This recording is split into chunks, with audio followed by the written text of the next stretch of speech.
Example 4.20. Okay.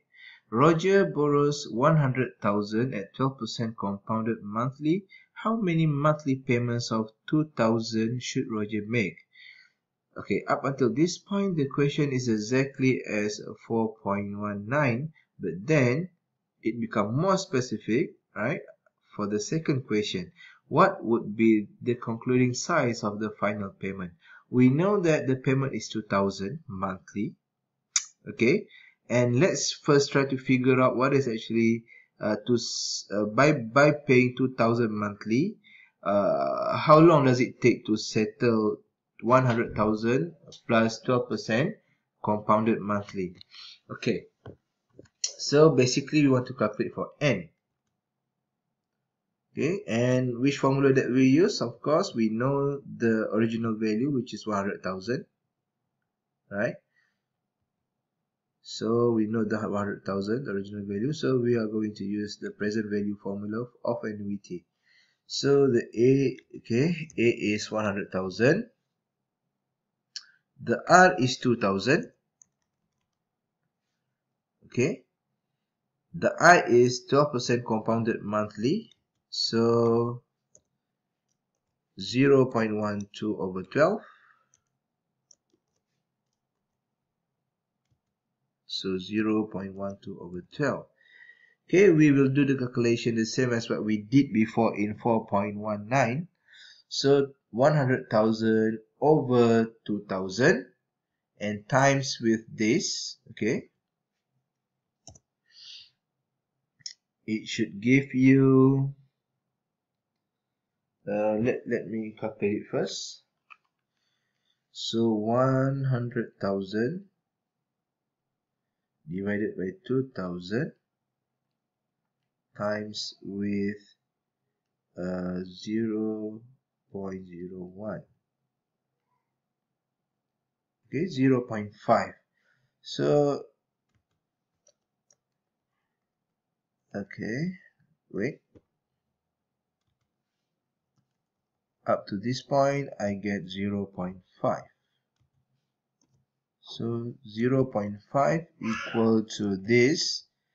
0.5 equal to this. So 0.5 minus 1. So you get negative 0.5 equal to this. Alright. So let's try to move down the negative n. Okay, wait. This is negative. So make it positive. Let's try to move down the n. So we have log 0.5 equal to negative n. Wait a minute. Negative n log this. Okay. So negative n is equal to log 0.5 divide with this, which is log, right? Let's calculate this. 1 plus 0.01. So 1.01, that will give us, so log 0.5 divide log 1.01. Okay, 69.66. So negative 69.66, or n equal to 69.66. Okay. Previously, when we get the value of n in the form of decimal, what I said is that you should actually round it up. Nothing wrong with it, right? You can do that if the question that is actually not that specific. But for this case now, the question become quite specific. Instead of just how many monthly payment that Roger should make, now they want us to find what is actually the concluding size of the final payment. So if you say that the end is 70, what will be the 70th payment?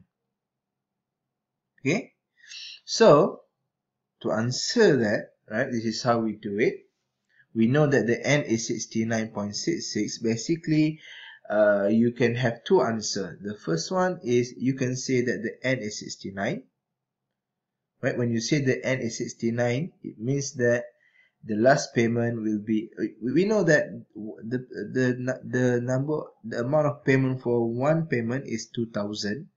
So if you say that number of payment is 69 times, meaning that the final payment will be not just one times, it is 1.66 times.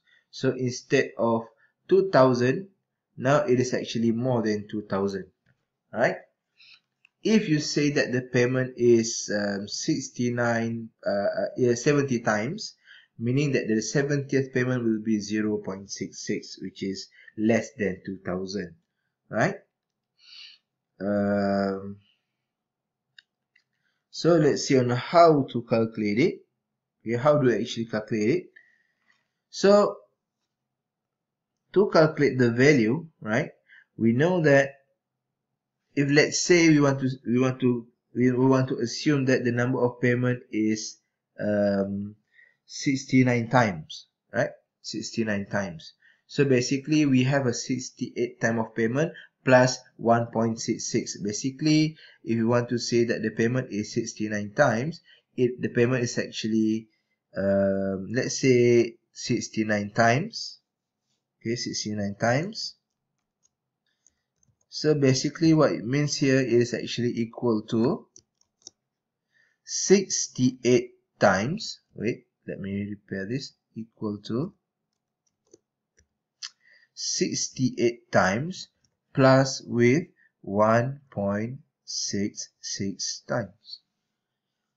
Right? So basically the last payment will be more than 2,000 because 1.66. Okay, no, you cannot simply times 2,000 with 1.66 to get the amount, right? You can always try to do it, but you 1.66, right? So you cannot actually get the actual amount that needs to be paid. You need to consider all of the discounted, all of the interest value. So how do you calculate it? Okay, so to calculate it, we will use the for the 68 time, right? They actually involve annuity, and this one time is a different value. So we want to pay for 100,000, right? Equal to 68 times of equal payment at equal amount of time, which is 2,000.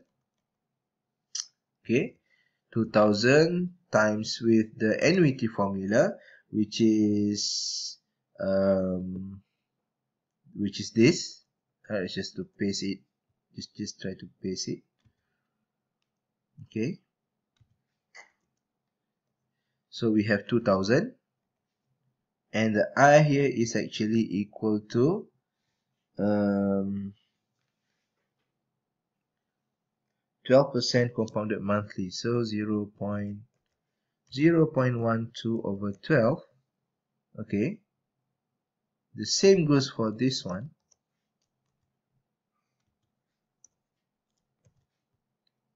For how many times? 68 times, right? We have the first 68 and the last 1.66, right? For this last 1.66, right? Or we can say the 69th time. Okay. What we can do is that we sum it with the compounding method of finding present value, because it is a different value at actually one time value and don't really have an equal amount of time. So we will try find out what is actually the value of k. Okay, using the formula of 1 plus I, which is this, and this is actually the n is for the 69 time, and so for the k, and you should get equal to 3310.56. So basically the final payment is more than 2000, which is 3310.56. But then let's say instead of saying 69 times, you want to round it up. You want to say that the n is 70 times. So let's try to, it is actually 70 times. So meaning that for 70 times, right, it is just the same as saying the payment is actually 60, it is actually 69 times plus with 0.66, right? So basically it is 69 times and 70 times. Okay, so the same as what you did before, we have 69 equal payment at equal interval of time. So that is actually annuity. So 10,000, 100,000 equal to the formula of present value. So R is 2000. Now the I is actually this, right? And the N here is actually equal to 69. Okay, 69. Right, 69 equal payment, right? Plus with one payment that is not equal, the one final payment, the 70th payment, right? We are going to find the value of k, right, for this one by using the formula of compound interest, right, in finding present value. Wait. So the value of negative n is actually negative 70, which is the 70th time. So if you solve for k, you should get 1323.66. Basically, at the 70th time, the payment is less than 2000. Right, 1323.66. Basically, is what it means. Right, if you pay 69 times, right, you will need to pay 68 times.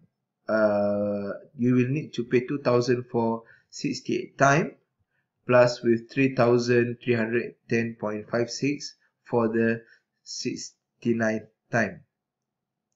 But if you pay for 70 times, you will need to pay 2000 for 69 times, plus with 1323.66 for the last time, for the 70th time, right?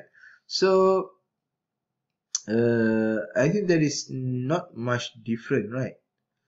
So for this one, the total payment will be, by including everything, of course, it will be the same, 100,000. The difference is just in the length of the payment.